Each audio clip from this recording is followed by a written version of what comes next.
Waheguru Ji Ka Khalsa, Waheguru Ji Ki Fateh, and welcome to Let's Talk podcast. And today we have a young lady with us, Sulita, and she's going to be sharing her experience from her abusers. I've spoken to this young lady on the phone a couple of times. I've had a nice little sort of meeting with her last week. It's a horrible story, and I think she's very brave to come forward and share her story so that it can help other young people going through this and saying that there is help if you reach out. Sulita, thanks very much for doing this podcast with us. And, you know, me and you, when we spoke at the CAF,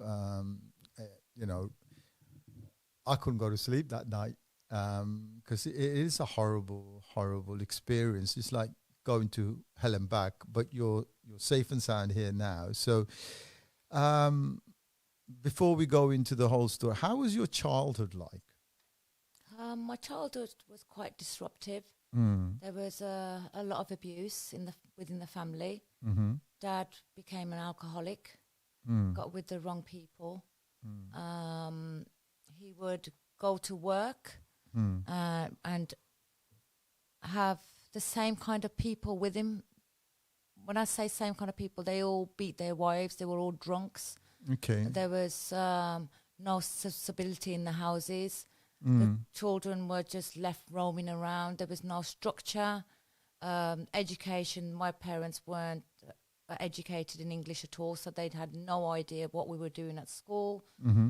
I had to pretend that I could read, and I would just copy out of books just to make my parents proud. But they didn't know. They didn't know what I was giving them. They didn't know what I was doing. So they didn't attend any parent evenings? No parents' or evenings. They couldn't speak English. anything? There was no help. And I was diagnosed with dyslexia, dyspraxia, and colourblind to white paper. So I didn't learn anything at school. I was put into a slow class saying that I couldn't learn very well. But back in that day, they didn't assess you for disabilities. You was just put into a slow class. And then I decided, I was so embarrassed that the rest of the school was taking the mickey out of the children that were in the slow class. I just stopped going to school. I stopped absconding and then running away, and then people picked me up.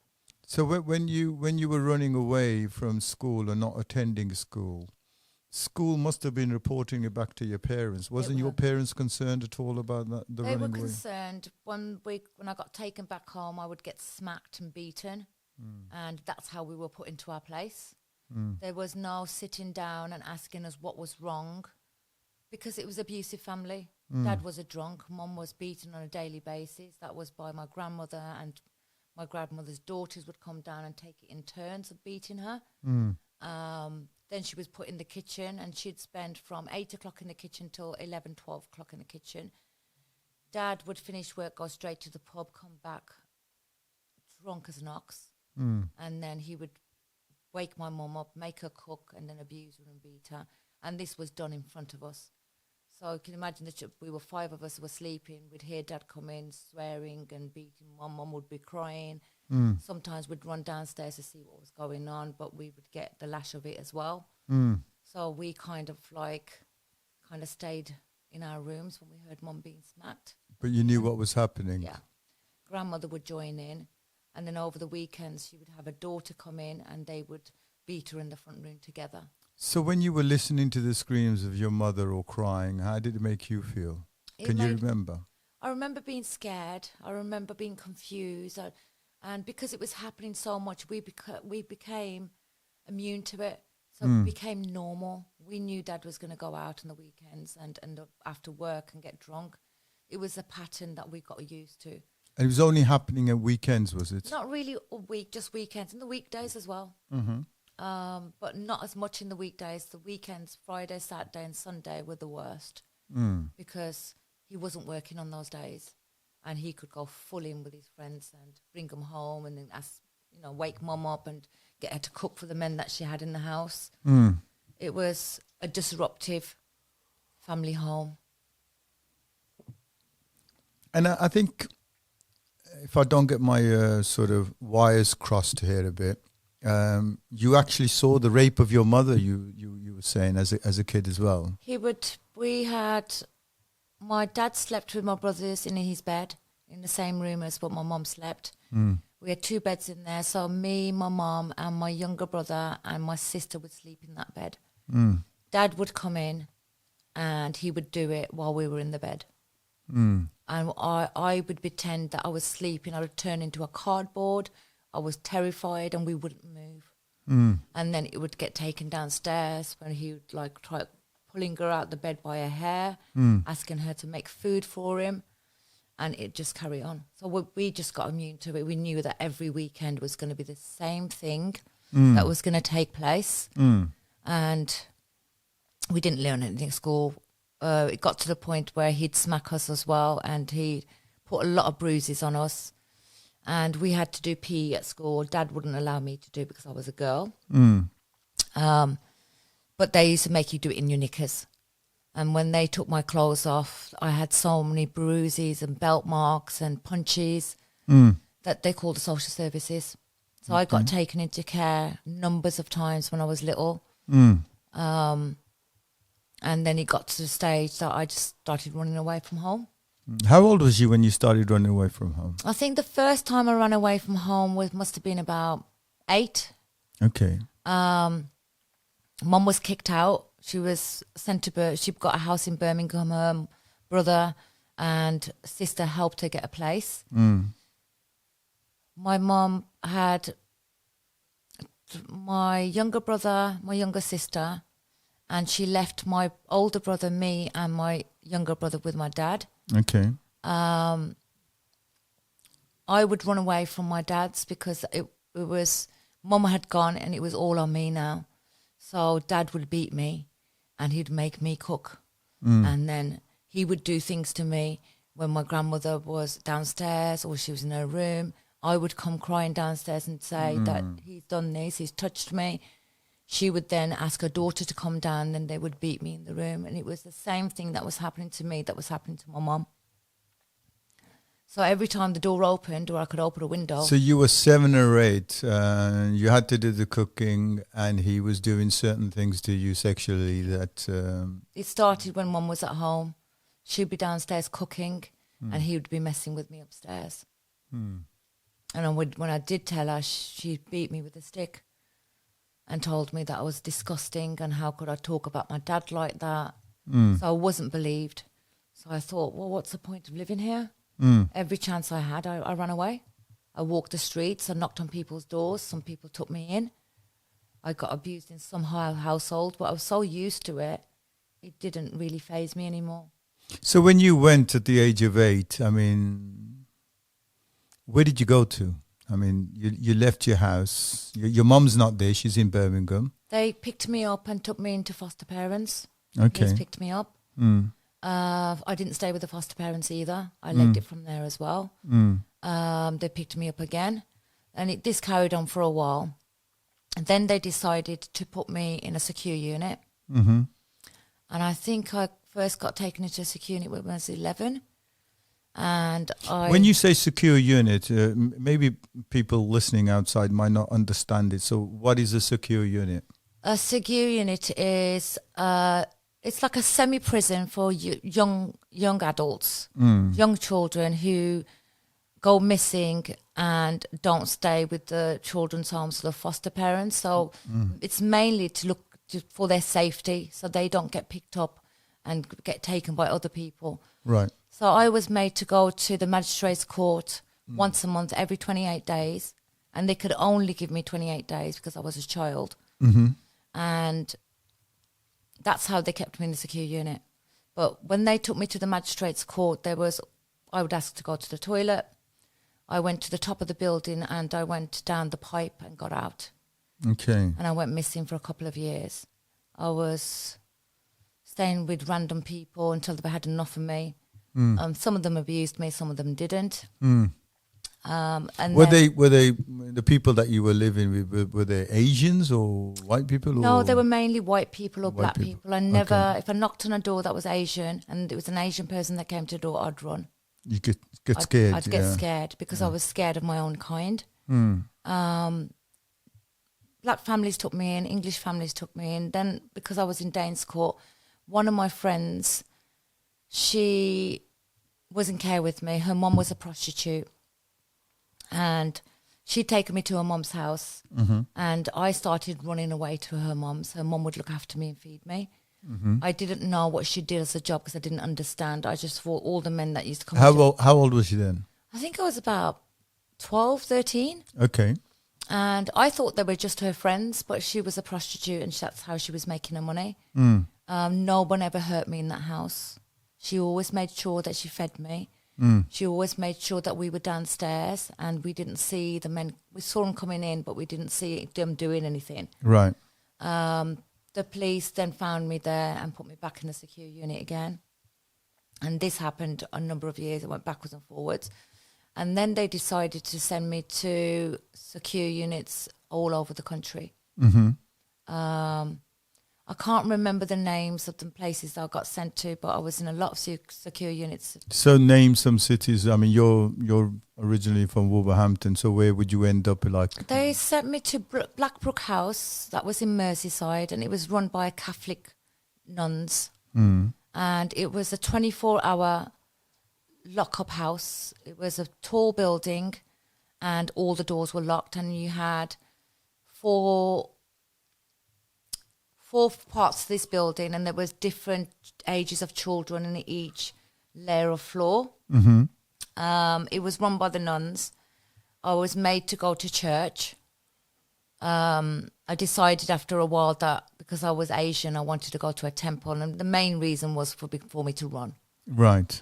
So I talked. So you hatched a plan. Yeah. Yeah. So I said to Blackbrook House, I said, I'm not Christian. Mm.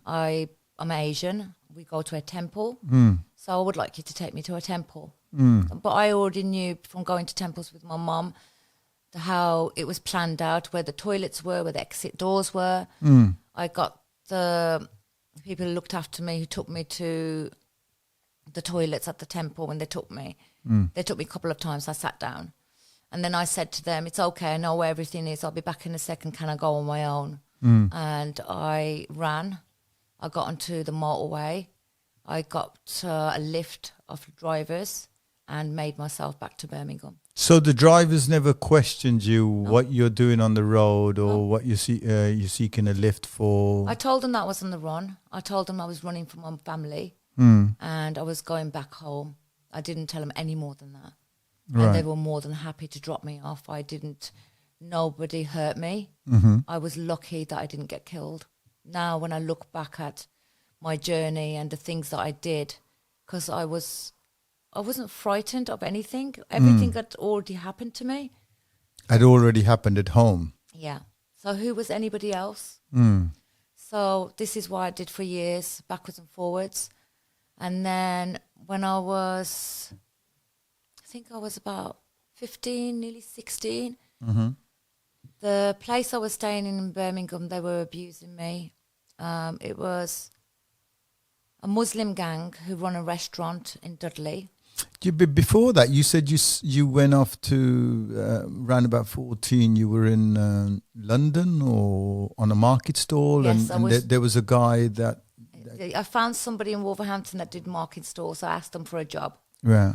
and they said they went to Cornwall on this Friday and the Saturday to do market stalls, and they would pay me £20 a day. Mm. And I was selling children's clothes and jackets, and I was doing really well at it. I could count the money, I could do the exchanges, so they kept me doing that with working. But they also had sex with me on a regular basis in the lorries. Mm. That just came with the job, because I was so used to having to do that.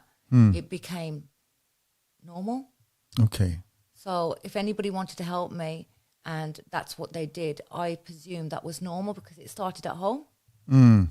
I didn't know anything about what was right and what was wrong, Mm-hmm. but I just knew that what my dad was doing was wrong. Mm. kind of got used to it. Okay. You desensitized to That's it. everything. I got yeah. used to it. I thought that's what I had to do. Mm. And as a child, not knowing anything about sex education and having a disrupted family and what I was showed at home, it was normal. And would it be like the one guy that was having sex with you in the back of the van, or would it be other guys as well? It'll be all of them. How many were they? There were 4. 4 of them. Yeah. All related, family or No, friends? they weren't families. They were just working together. They would pick the other guys up. They would pick me up first, and then they'd drive to the other houses, pick them up, and then we'd go down to London. And then after about 2 months, I said, I don't want to do it anymore. It was giving me a little bit of money, but the abuse was still there. And then they caught me again, put me back in Danes Court again. And one of the girls that I was in the children's home with, her mother... So you were on a missing report then, more or less. So wherever I was on red alert all the time. Red alert all the time. And when the police caught you, was it at the market stall they caught you, or...? No, I think they picked me up. I started dating one of the lads that was working on the market stall. He's much older than me. And he took me back to Birmingham to his parents' house. They knew that I was really young, but they accepted it. And he kept me there for about 6-7 months. Was he Asian or white? He was Muslim. He was working on the stores. And the police found out where I was. So they've got all this log. They picked me up from there, took me back to the secure unit. But nothing happened to the family, though? Nothing happened to the family. Even though you were a minor? Yeah, he was having sex with me. He was 19. Nothing happened to them. I got put back in the secure unit. And the next time they took me to the courts again, I was gone. And this was a pattern that I had made that they weren't going to. So you escaped from court, did you? Every time, yeah. So you'd go into a bathroom and then just climb out the window and stuff like that? Or climb the building where they kept me in Blackbrook House. It was a very tall building. And if you fell from there, you'd die. I got myself out, but I got stuck in the window because the windows had alarms on there. So I was put in the quiet room because I'd gone missing. So you had to spend 7 days in the quiet room where you wasn't allowed to talk to anybody. The windows and the doors had alarms on there. The windows only opened a little bit. So I was quite petite. I managed to get my legs out and my bum out, but I got stuck. And I couldn't move forward and I couldn't move back. And I slowly thought to myself, if I carry on, I'm going to fall because there's nothing I can grab onto. I'm just going to slip. So I pulled myself back into the room and just got back into bed. The quiet room is quite interesting. What sort of thought process was going in your head, if you can remember, when you're in that sort of, you're not talking to anyone, and what was going through your head? Was it just escape? Punishment. It was punishment. It was punishment for running away. You wasn't allowed any books in the room. There was a mattress on the floor with a blanket. There was nothing in the room at all, and you just had to sit there and spend 7 days in there doing nothing. And this is the government's punishment. Yeah, for running away. And then when you had school, because we had to start school at 8 o'clock in the morning, we didn't finish till 4:30. Because I used to run away, I was made to stand in the corridors on the corner of the room with my face facing the wall to let everybody know that I'd been misbehaving, I'd run away and I was being punished. But nobody ever at that time tried to get inside your head and say why this is happening? No, nobody asked me a single thing. There was no counselling, there was no sitting down and talking about what had happened. You was just left to your device, and you was told you just need to learn. But I couldn't see white paper because I had colour sensitivity, so I was colourblind to white. I had dyslexia and dyspraxia, which I didn't know about. So I was just told that I was thick, and they just gave up on me. So 7 days in a silent room. How long did it take you to get out of that one then? 7 days. 7 days. So yeah, I had to behave before I could get out. Okay. As soon as... And I played the game. I played the game. I knew what the process was. So I knew what they was going to do. When I first arrived there, social workers from Wolverhampton, from Danes Court, took me there. I was taken to a shower's room. I was stripped. Mm-hmm. I was washed, and talcum powder was thrown over me by the nuns. I was checked. I was told to bend down. I didn't know what was happening. It was now looking back, it's the same process in the prisons. Okay. So the talc was thrown over me. I was given some clothes and I was put to bed. And then the next day they would tell me how the system worked where I was. But with a child who's been so traumatized, you don't take anything and you just go with the flow. So when you run out of this building now, where do you end up? This building. The silent room thing. 7 days you're behaving yourself, and then you back with everybody else. Okay, and then you leg it from there. If I had a chance to get outside, I'd be gone, but you'd be inside most of the time. Okay. You'd have sports, but you wouldn't be able to run, but there's too many people there to catch you. Right. So you could only run away from the temples and that. They put me in another secure unit in London, I think it was. But I was moved around a lot. I never really made any friends. And in that time, you didn't have any contact with your biological family? No, I never looked for my family ever. I never went back there, no matter how desperate I was. I remember going to my sister's school. She was only little. And I coaxed her to come to the gate, and I was trying to take her. But I think my family had already warned her that I may come to take her. And I was trying to get her to run as well, because I knew that they were going to do the same thing to her. So you're trying to protect her, really? Yeah, I was trying to protect her, but they had sat her down and made her frightened of me. Said if your sister came anywhere near you, you're not to speak to her, you're not to leave with her. And I was at the gate saying, come, we're outside the gate, let me take you, because they're going to do the bad things they did to me to you. But she was brainwashed by then. So she just ran and told the teachers that I'd come to pick her up, and I never went back for her again. And you, when we were talking in the past, you were saying that you do know that another sibling of yours was abused as well. I do. I think one of my brothers was abused. He's the one who's had the breakdowns, and has been put into the mental unit. He's tried to commit suicide a couple of times. Never had the conversation with him to find out what happened. Right. I haven't spoken to any of my brothers and sisters about it. Not that they would care anyway, because they were brought up very different to me. They were told to be quiet and not talk about what actually happened in the house.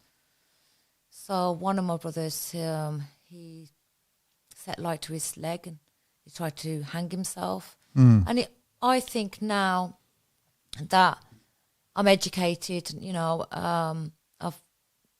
I couldn't read and write until I was 32. I went to college and spent 9 years there. I then went on to do a BA honours in criminology and criminal justice and law. And now I'm finishing my master's and going on to my PhD.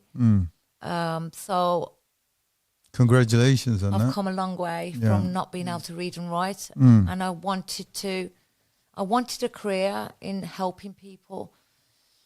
I'm mainly interested in the prison system. I think that stems back to being locked up a lot of the time. Want to help other people in my position and give them a voice. And that's... Yeah. So how did you get caught up in the grooming gang aspects of things? How old was you then?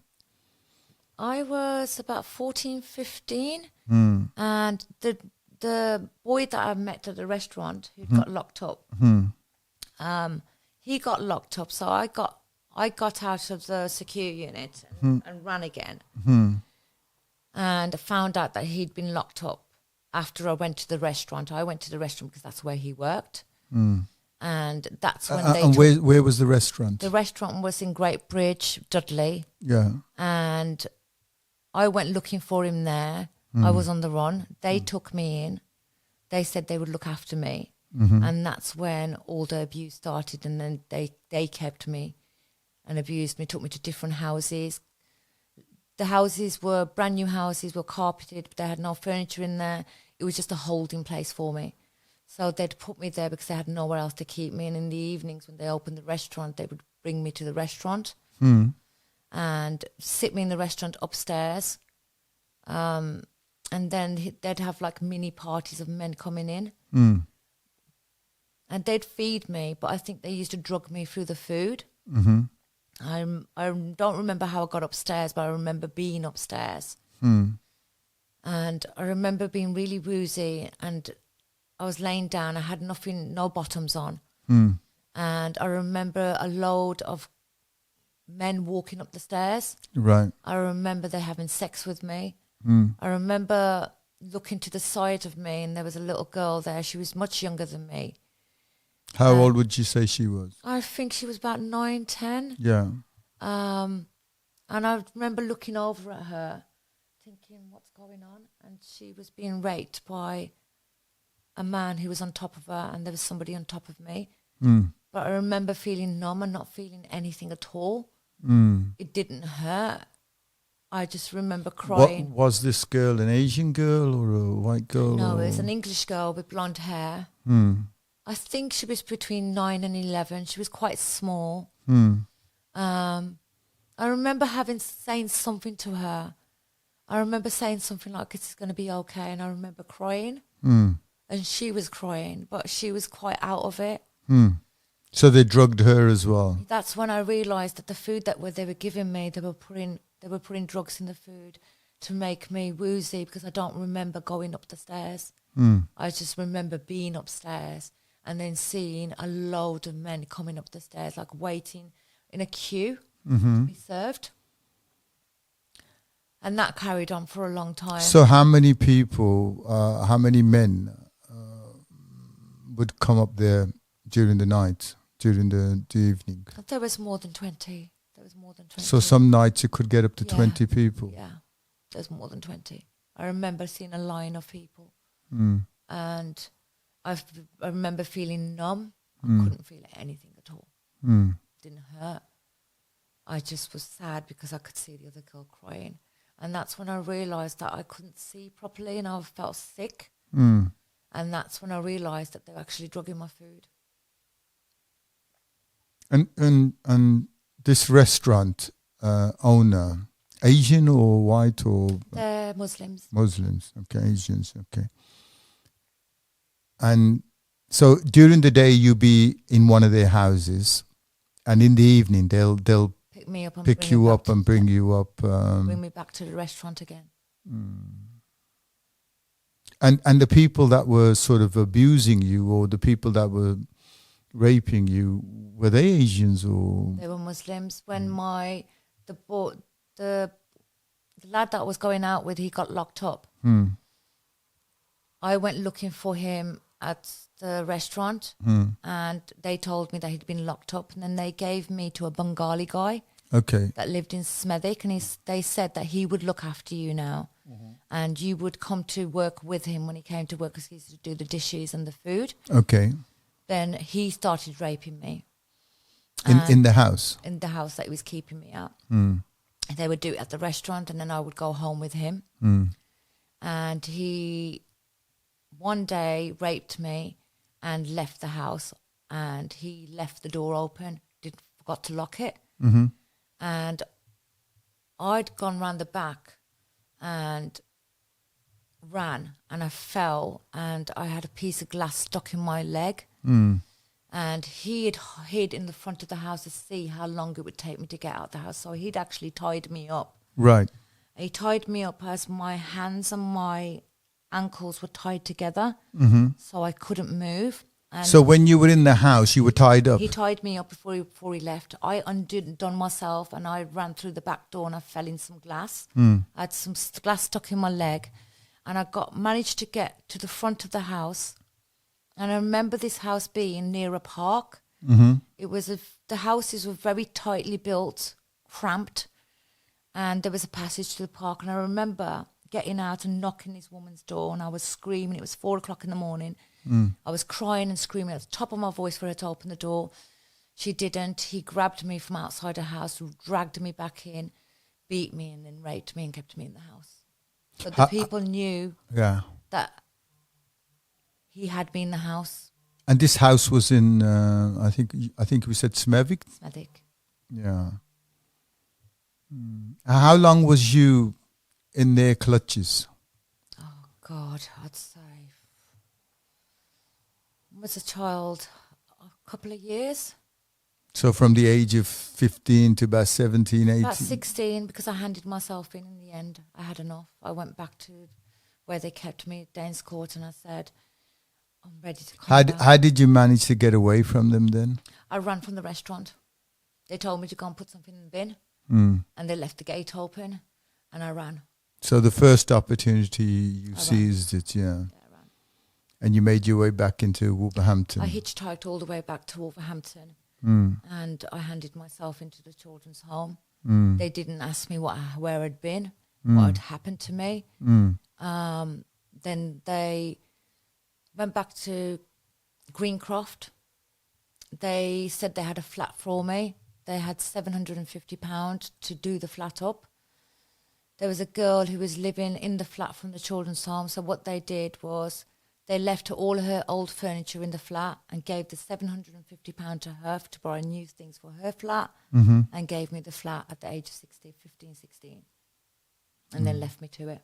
There was no outreach work. There was no one to come and check on me to see if I was doing all right.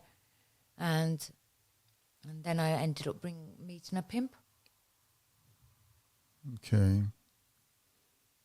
And that was in Wolverhampton, yeah? That was in Wolverhampton. How did you meet him? How did I meet him? I think I went to the shop and he was talking to the shopkeeper and he started talking to me and he said, where do you live? And I said, I just got a flat round the corner. And he was like, well, do you want to go out for a drink? And I was like, yeah, why not? And I ended up with him for 12 years. And he was controlling you? Yeah, he ended up making me work, prostituted me out to saunas. I spent over a decade working for him. So it was just in sort of private houses and saunas. Was it ever street work as well? Saunas, yeah, just saunas. So you never walked the streets? No, it was all saunas in North London. They're still active now. My boss passed away and Triads took over the sauna. I decided when I left him that that's not what I wanted to do. So did he just let you leave or did you again have to run away? I ran away. I ran from Wolverhampton. I ran to London. Found a place down there. Stayed there for a while. And then when I found out that he'd got another victim, I came back and he left me alone. So him having another victim, you were comfortable that he's not going to come looking for you? He didn't trouble me after that. So did he ever beat you up and make you do these things? Oh, yeah, he beat me up. He smashed my head open. He beat me up so bad that I was unrecognizable when I went to the hospital. But I wouldn't tell them who did that to me. But did the hospital ask you what's happened? They did ask me what happened, but would there be police present when they were asking? Police never got called. The failings were horrific. When I look now, I've done the criminal justice system. The failings are just so bad that you wouldn't think that it would happen. So when you were in the saunas and these, were there other Asian girls there, or were maybe there was Chinese girls there, was Asian girls there was Thai girls there. Yeah. Mainly Thai girls who'd been trafficked. Their passports would get taken off them. They would have to pay $30,000 to get the passport back, so they'd have to work. Once they've paid the $30,000 back, they were told they weren't going to get their passport back. They had to pay more money. So they just kept on. They were slaves. They were slaves, yeah. A lot of the Thai girls were brought from Thailand. There was only one girl that got away, and she ended up meeting a multimillionaire that come into our complex. She started dating him, and he saved her life. She married him. But all the other girls, they will still be doing the same thing. And these are girls that were promised a good life in the West, yeah. and then once they're here, they're sex slaves, really. Yeah, they were just being trafficked, and then once they'd made $30,000 for one person, they were sold on to someone else. So they would never So let me you go. so that happened for 12 years. So again, was he, when you were in the house, was he tying you up? How was he stopping you from running away then? Who, Clive? Yeah. He wasn't. Mm. He wasn't tying me up or anything. I just knew that I couldn't get away from him. You were scared? Yeah, I was scared. He knew a lot of people in Wolverhampton. I couldn't be in Wolverhampton and stay there. He'd find me. He did look for me everywhere. He went to my workplaces. He got me the sack from every job that I went to. He got me the sack. He'd kick off outside. My boss would tell me to leave. So I just jumped from one place to another. And eventually he gave up. Okay. So he must have had other girls as well then? He had a lot of girls working for him. I reckon I made nearly $500,000 for him, easily. Sleeping around for 12 years like that. Yeah. I was walking out with nearly $2,000 a day sometimes. Okay. So he was making a lot of money. Wow. $2,000 a night. And you were doing this every night? If I was doing it 4 nights a week, he'd give me 3 days off. I was allowed to be at home. And were there any health checks and anything? No? I'm just lucky that I didn't end up with AIDS, or because we did use protection, but a lot of the clients would break it. And they'd have rough sex with you and break the condom without you even realising. But I would always take myself to a clinic without him knowing, or go to the doctor and say, like, there's a funny smell come from there, something's happened. And they would just give me the medication. So it was all hidden. He never knew that I ever went to the doctors. So after 12 years with this monster of a person, you ended up in London, you're saying? Yeah. I lived in London for 2 years. I rented a place. I ended up on cocaine. I lost everything that I had. I just got into a group of people. I was so sad, and feeling that numbness was so great, not feeling anything. I became a cokehead. I ended up a size 6. I was just a bag of bones. Nobody wanted to look at me anymore. Nobody wanted to book me anymore because I was so thin. I got the sack. And then I decided to find some help and bring myself back. Okay. Then I went into a college. I didn't want to do that job, and I wanted to start my life again. So I wanted to go into education. So I walked into the Bilston College in Wolverhampton and told them I wanted to do a HE course. They said to me, write 500 words. I've got about 4 words down, and they realised that I couldn't read and write. So they put me in entry level, got me diagnosed for dyslexia and dyspraxia, got me the help that I needed. I spent 9 years at college. My mentors and my tutors were fantastic. From then, I went on to a foundation course at the university and did my BA honours in criminology and criminal justice. That's University of Wolverhampton? University of Wolverhampton, yes, which are fantastic. I've then gone on to do my master's. I'm at the end of my master's now, and I'm looking at my PhD. Brilliant. Wow. What a story. It's been a journey and a half. Yeah, it's crazy. But I do know that we're trying to reopen this case up with the police, and you did report to the police before, didn't you? I did. Over lockdown, I decided that I wanted my case to be investigated. I went to the police and told them what happened. The police failed to investigate it. They left me sitting duck for a year and a half. I emailed the officer. She then replied a year and a half later saying that she'd moved departments but failed to contact me and let me know that she's not investigating the case. When I called the police office, a smarmy police officer who is a colleague came on the phone, and he said that my case was an old case. A historical case. Yeah. And they weren't really being investigated. So I left it as that. I called twice, and he said that your case is not really important. It's an old case. I was really shocked that he was saying that. Mm-hmm. And it's shocking because you're telling me that the restaurants and the pubs that you were taken to are still there, I told and they're them, still running. They're still running businesses. Still active. I told the police officer they're still active. There will still be girls they'll still be bringing girls in there. They're not going to stop. They've not been caught, and they weren't bothered about it at all.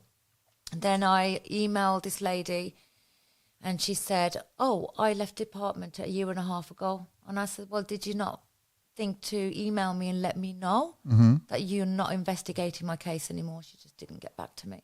So the failings of the police, are horrific. I know the criminal justice system is quite broken, but if that's what they've done to me, what are they doing to other girls who are coming forward? I mean, every time you ended up in hospital, battered and broken, they've all got the records. It's, for the last 35 years, 40 years, everything's been computerized anyway. That's right. Every time you ran away from homes, the whole social care system failed because they never asked, where you was, what happened to you. Nothing. Nobody's really bothered. No one was bothered at all. Mm. I could have been dead and nobody would have looked for me. And presumably that happened with other girls because up and down the country, this is one of the things that we hear, that councils and the police and the social services have failed. They're aware of these things going on, but they're not acting on them. It's broken. The system's so broken. Turning a blind eye to it. Turning a blind eye to it. Now, I said to the police officer, I went back into the police station about 8 months ago. I tried to report my case. They said that I've got to get my number they've given me. The police have given me a crime number to report it. I went to report it again, and they said it's a really old case. And they said that they just haven't got the manpower to do it. So they're sending, and I said to the lady, I'm worried that I've been to you twice now and told you that these places are still active. They're still operating. Yeah, they're still active. There will still be children taken there. These restaurants are still running there. Paedophiles, rapists are not going to stop raping young children because they haven't been caught. It's going to continue. I've done my BA honours. I know how it works. I know how the criminal justice system works, and I know that it's quite broken, and these serious crimes that are being committed are not being investigated or even looked at. So I am really glad that I met you and I've been able to speak about it, because we met over TikTok. We did, yes. It's one of the videos that we put out, was it? Or that's right, yeah. Yeah. And then you contacted us, yeah. So that's the power of speech, actually. When we share stories and when we share our experience, it can reach other people, and then the silence is broken. People can start stepping forward. And you're talking about this to after so many years, you're actually talking about it and want to get justice done. So which is good, just because of that one video. We need to stamp it out. It's happening a lot, and no one's doing anything about it. It's worrying that that our justice system's that broken, that they're turning away rape cases, and it's just brutal. I think it's sad that a lot of women are just being left to deal with their traumas, and the perpetrators are not being caught because they're failing to investigate it. Do you know, I mean, when we were talking, there's all sorts of different ages of people that were using your service at that time when they were raping you. What would be the oldest person that would have had sex with you, if you can remember? The oldest person I think who had sex with me would probably be about 65, 70. And he was Asian? Would you get a lot of them, or there was a lot of people that age 50 to 70. There was a lot. And you had a lot of people that were coming from abroad as well. Yeah. It was mainly Muslim men that were coming from abroad. The youngest one was 18, and that was his nephew. Right. He said that he wanted his nephew to have sex, and he wanted him to have it with me. Right. So even an 18-year-old didn't see he was doing wrong. So it runs in their family. And these 65-year-olds, 60-year-olds, they're all family men, and have their own children, and some of them will be dead now. If they had investigated it, when I told them to investigate it, they would have been caught. But the failings of the criminal justice system and the police are just horrific. And that's the West Midlands Police we're talking Midlands about, Police, yeah? Okay. Wow.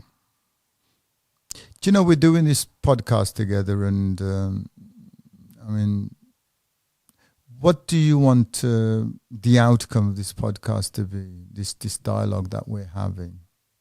The outcome, I want the perpetrators to be brought to justice so they can stop, they can stamp it out where it is. These places are not going to stop doing what they're doing. There's a lot of money in it, and it's hidden. It's drugs and prostitution, it's hidden. and it's hidden. They're doing it in organisations like restaurants and shops and houses, and they've got places where all of the houses they took me to, they were brand new properties. So these people are well to do. They have got a fair amount of money because there was lots of houses.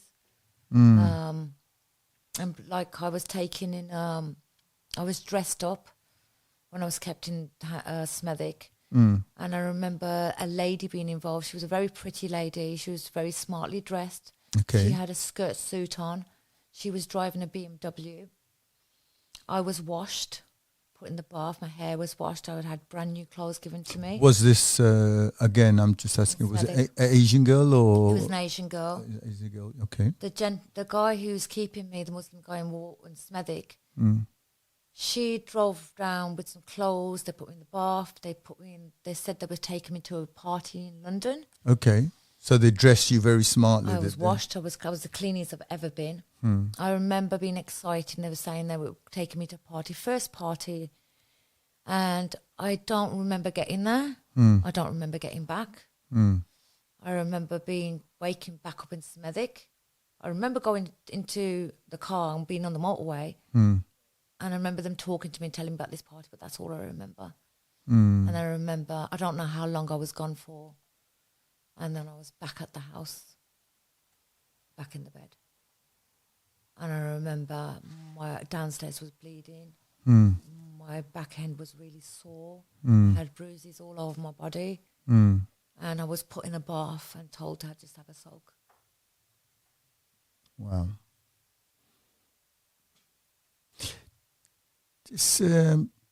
If some young girls now who are in homes or broken homes, and they might come across this podcast or by some means, what would be your message to them? That's a difficult one, because when you've got a toxic family and you have no help around you, because it happened to me in the 80s, it was a different world then. Now I would say that you could go to school and speak to a safeguarding officer. I wouldn't say attend the police station because of the experience I've had. I would say to go to a grown-up, a headmaster, a teacher at school, a safeguarding officer, and tell them what's happened. I am not sure about the police force because the failings have been so bad. I wouldn't say go to a police station. I would say go to school and find a safeguarding officer, or find somebody you trust that you can speak to. And that's even if somebody has not run away, but somebody's at home and is facing physical abuse and emotional abuse and, sexual abuse. There's organisations out there you can find. But would a 7-8-year-old kid know about these things? They wouldn't, so that's why I'm saying mainly school. School, I'm presuming, are better than what they used to be, because time's gone on, things have moved forward. So I would say go to a nurse at the school, go to a teacher that you trust only somebody that you trust, somebody who's been kind to you, who's cared about you. Go to somebody that you trust. Do not go to someone you don't know, because you don't know where that information is going to go. Is it going to be, are they going to do something about it, or are they going to hide it? Yeah. And to generally to anybody who's watching this, to parents or whoever, anybody generally, what would be the message from yourself? I would say protect your kids. I would sit down with your kids and speak to them on a regular basis to see how life is with them. Are they happy? Is there anything happening that they are not sure is right? If you can't go to a family member, go to an uncle or auntie. Go to a teacher. Go to the headmaster. Go to somebody at school that you trust. But only if you feel like you trust them. You can go and give the information to somebody who's not going to do anything with it. You've built your life. I mean, as you said, you didn't know how to read and write until the age of about 30, 32. Now you've built your life and you've gone into education. You know your masters, and you want to do a PhD, and maybe even you were saying that you want to teach as a professor in the university itself. Your life sort of progressed in the right manner that way. How's the connection with the family? Is there a connection? There's no connection with the family at all. The family unit connections completely broke down. I've been isolated from the family. They refused to talk about what happened to me. They sugarcoated it, said that you was a naughty girl and you didn't want to stay at home. They don't want to recognize what happened. Mum just goes to the temple and prays. I stopped speaking to the family a couple of years ago. I was tired of them not caring about me, not caring about my children. My children are half black. There was comments about their hair. You know, can you straighten their hair? They look black. Very racist family.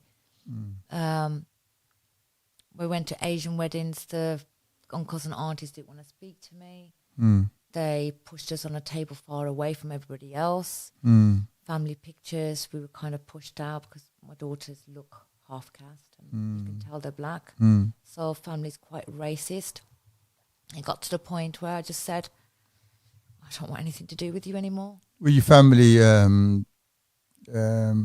recall you told me that they actually told everybody in India or your cousins or extended family that you had died. That's right.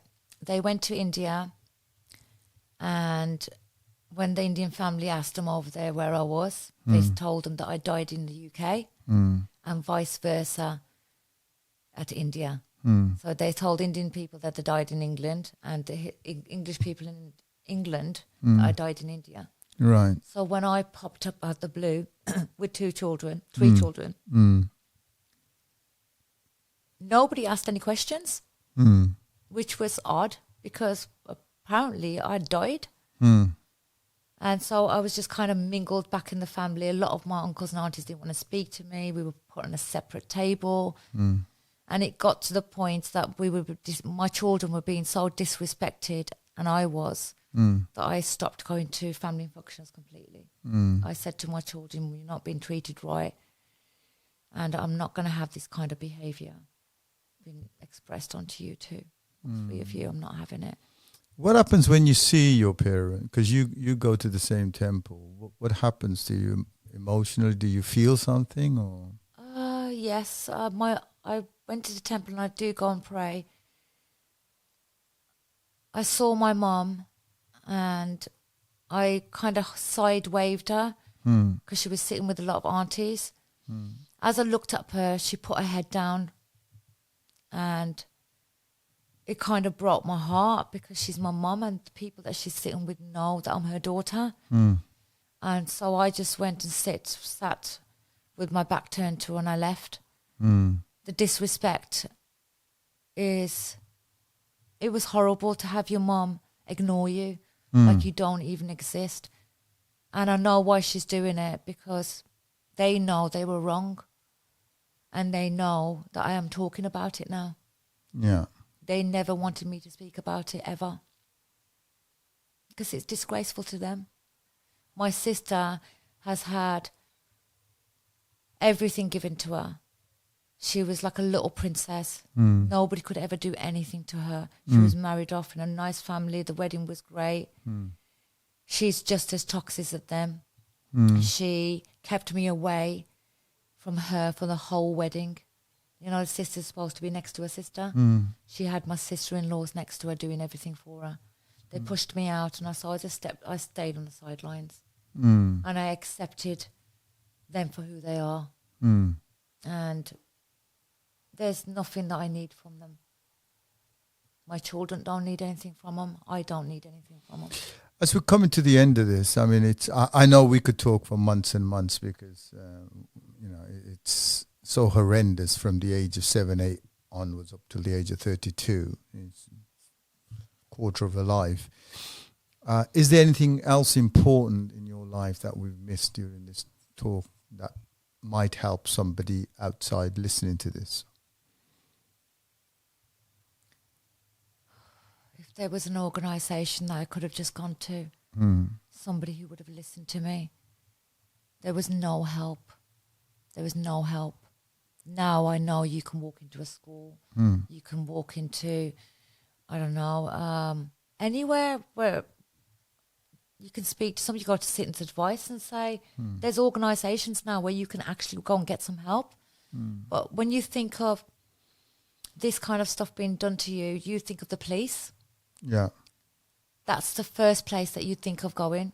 And I think with the police not really caring about what's happened and not taking it seriously, my experience with the police, I am now looking at it as safe that if you've done that to me, how many other people have you done that to? Yeah. The justice system's broken. Well, I mean, we do know in 2014 we had the Rotherham report come out. That's and right. 1,400 children were let down, and then not far from Wolverhampton, Telford, where up to 1,000 children have been sexually abused and raped, and the whole system let them down, and there were even some young kids dying from their injuries and stuff like that. It's not important enough to the police. They're not taking this seriously enough, that this is really serious.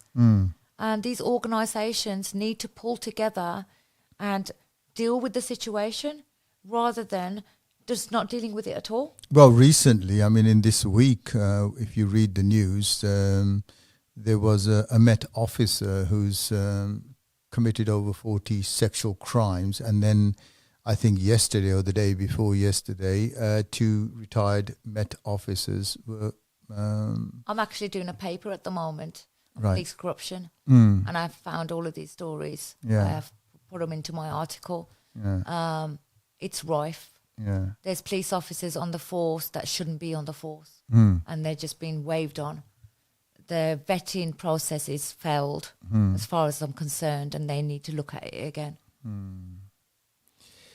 Sulita, I mean, I know we can talk about this, you know, we can talk about it for months and months. You know, it's just crazy, the lives. I'm really glad that you've come out of it. How was your experience meeting us in the SAS? It was fantastic. It was... the only thing I can say about it is I've been trying to share my story and never found anyone. And when I saw you on TikTok, I remember writing your name down and your details down, thinking, I've found someone finally.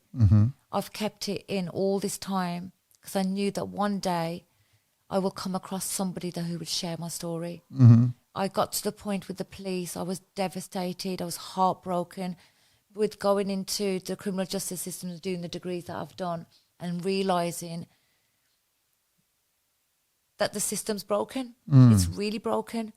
I took the right steps and went to the police and they failed me. So looking at the bigger picture, if they failed me and how many other people have they done Oh, that they to? failed They're not- thousands. Yeah. They're not worried about how rife it is, Mm. and they're not doing enough to make a difference. Mm.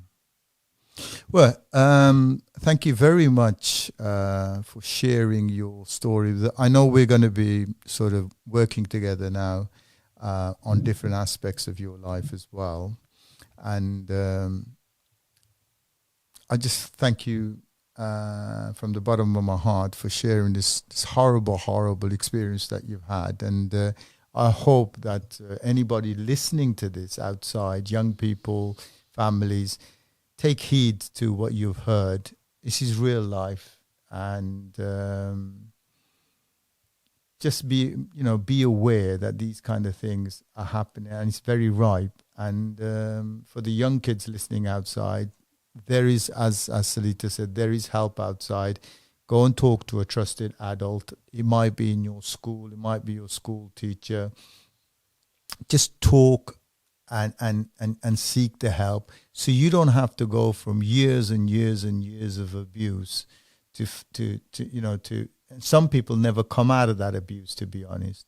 Sulita's been lucky enough, but she was in the system for over 20 odd years. It's taken over that long to get her out and realize. But as soon as you talk, there is help on the other side. When you're remaining silent, you are actually aiding and abetting the perpetrators, because they're getting away scot-free. And please, please, please do not remain silent if crimes like these are committed against you. Seek help. There are a lot of charities outside. And if you're young, you're 7 or 8 year olds, 9-year-olds, you don't know any charities, talk to your school, talk to a trusted adult in your life.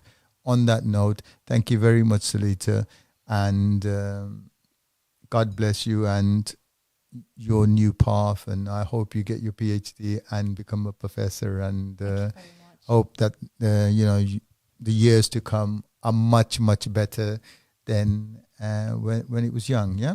Thank you for sharing my story. Okay. Vaheguru Ji Ka Khalsa, Vaheguru Ji Ki Fateh. Until next time.